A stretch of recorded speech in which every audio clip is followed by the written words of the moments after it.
I use the fire ring thicker head gaskets, which means I lose a little bit of compression because this gasket is so thick. You can get thinner gaskets, but I personally have not had the best luck with these thin metal head gaskets. I've lost pressure and some seal, and once that happens to me once, I just don't mess with it again. So I like using the thicker fire ring gasket. I'm going to put these dowel pins back in the head. On this particular gasket that I have, doesn't fit over the dowel pins, so I'm going to take a Dremel and just widen those holes just a little bit so that goes on there. And you want to torque these down to spec. I keep a handy little torque spec sheet hanging up in my trailer.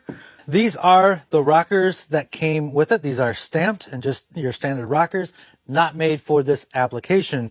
We are going to install these Black Venom roller rockers. These have a true roller tip. We're going to put lash caps on the valves, and then this will get seated in there. If you use this style of rockers, you don't need to put the guide plate back in.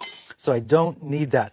These are 1-to-3 ratio rockers. That means we are going to get higher lift. You can get higher lift two ways, one with the cam or one with the rockers. So we have an aggressive cam, but it doesn't have a super high lift. So we're going to increase that with the roller rockers. This is one of those things that a real engine builder can throw on a dyno, find the right ratio rocker, find the right amount of lift and the right amount of duration. So what is duration and lift? Lift is how high the rockers open up, allowing more air fuel into the head.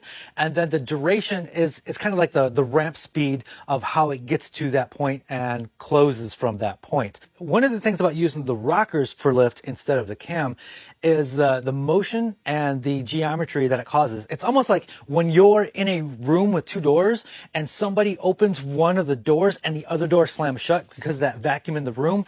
These rockers kind of create that, helping the airflow through the head. You can have too much lift if you don't have a carburetor that is supplying enough fuel air mixture into your head. One of the reasons why going to an actual engine builder might save you a lot of time and money. I'm going to put the lash caps on here. You got to be careful, the lash caps can fall where the push rods go. So I can drop my push rods in here.